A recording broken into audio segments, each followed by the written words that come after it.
Le gouvernement a repoussé l'ouverture des soldes au 20 janvier pour qu'il n'y ait pas de cohue dans les magasins en raison du Covid et surtout pour que les commerçants puissent écouler les stocks qu'ils n'ont pas vendus à Noël à des prix normaux. Mais en réalité, les soldes sont interdites et déjà beaucoup de grandes enseignes proposent des ventes privées, des promotions dans les grands centres commerciaux. Alors comment le petit commerce arrive à réagir?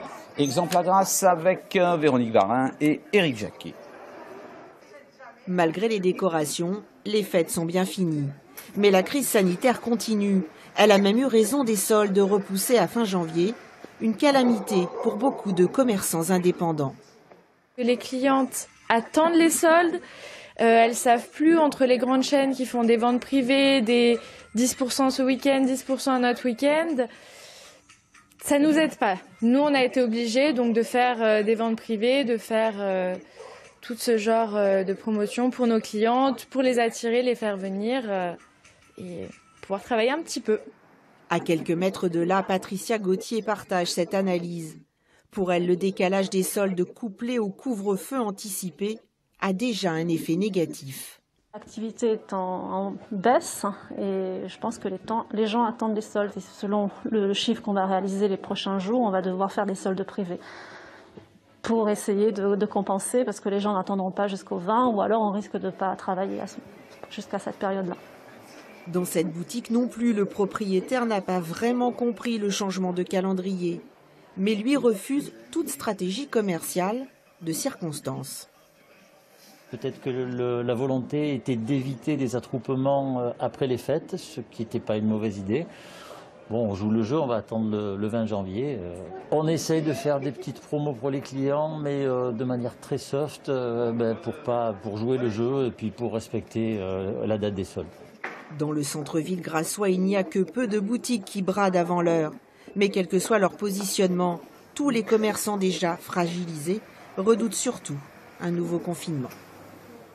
Et dans le 19-20, ce soir, Cyril Géras, qui est président de la Fédération économique des commerçants de Grasse, bonsoir. Alors ça, c'était un peu flou quand même comme situation. Finalement, les soldes sont interdites, mais on fait des ventes privées, des ventes privilégiées, des promotions. C'est des soldes déguisés ou pas? Pas du tout. En fait, les ventes privées se font directement sur un fichier client, alors que les promotions se font en magasin. On est un petit peu obligé de le faire pour anticiper par peur d'un prochain reconfinement. Alors c'est ça, effectivement, c'est ce qu'on disait dans le reportage avec Véronique Varin. Vous avez peur que la France se reconfine dans 2-3 semaines et de ne plus pouvoir écouler les stocks? Absolument, il faut absolument écouler les stocks. Et il y a vraiment cette crainte qui arrive là. Plus on approche, plus il y a de la crainte. Alors précisez-nous quand même, je reviens sur les ventes privées. Les ventes privées, c'est autorisé si on a la carte de fidélité et si on reçoit un SMS ou un mail, sinon on n'a pas le droit. C'est sur du emailing ou du SMS, en fait. C'est privé, c'est nominatif. Alors, essayez de nous expliquer aussi quel est l'impact du couvre-feu à 18h aujourd'hui. C'est une contrainte supplémentaire pour vous, ça vous empêche de vendre? C'est une contrainte forte, il faut savoir que l'impact à 18h, il est déjà actif à partir de 17h. On l'a bien vu dès le samedi 2, la ville se vide à partir de 17h. Donc à Grasse, il n'y avait plus personne dans les rues à partir de 17h. Et donc c'est un impact de au moins 2 heures qui est très important. Il faut savoir qu'il ne sera pas compensé par une aide de l'État cette fois-ci. Alors, on va essayer d'écouter quelques réactions de clients de la région PACA cette fois-ci, des réactions enregistrées à Marseille sur ces soldes qui finalement fluctuent et qui seront donc ouvertes à partir du 20 janvier.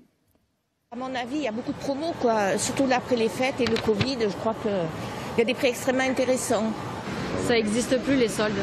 Pourquoi vous dites ça? Parce que ce sont des articles qui sont vieux et à chaque fois ce sont des articles qui sont remis mais ce ne sont pas des articles vraiment soldés en fait. Vous avez constaté ça?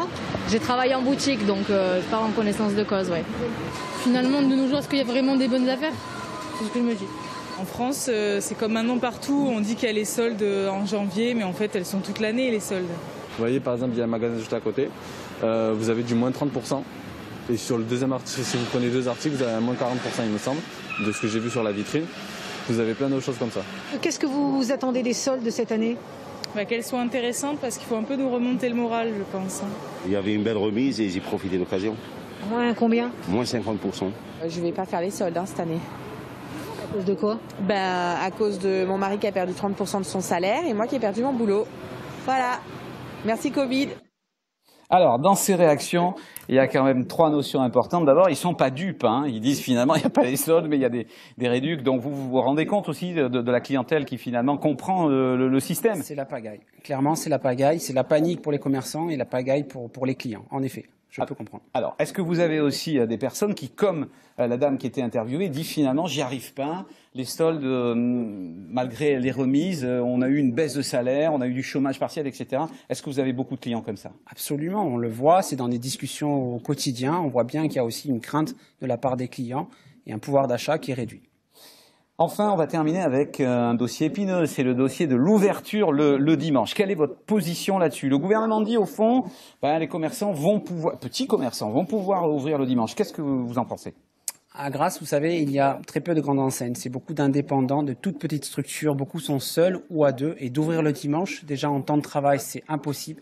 Financièrement, c'est très compliqué.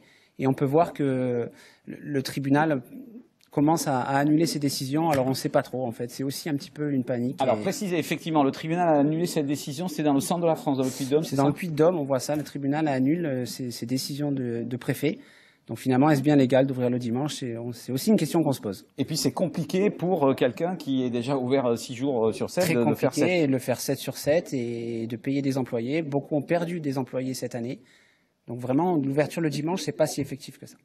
Dernière question, qui est une question importante. Est-ce que vous, donc vous présidez cette fédération de commerçants, est-ce que vous avez vu ces dernières semaines des gens qui ont carrément baissé le rideau? C'est-à-dire, est-ce que les aides du gouvernement, ça suffit, ça réussit à garder un certain équilibre, ou au contraire, il y a eu des faillites Alors aujourd'hui, concrètement, non, il n'y a pas eu de fermeture directe à ça, mais je pense que l'impact sera en 2021, voire 2022. Aujourd'hui, on est sous perfusion, c'est-à-dire qu'on a fait tous des prêts, des PGE, et ces prêts, au bout d'un moment, il va falloir les rembourser. Et je pense que l'impact de fermeture, il sera à partir de là. Merci Cyril Girard, donc Merci pour beaucoup. la Fédération des commerçants de la ville de Grasse.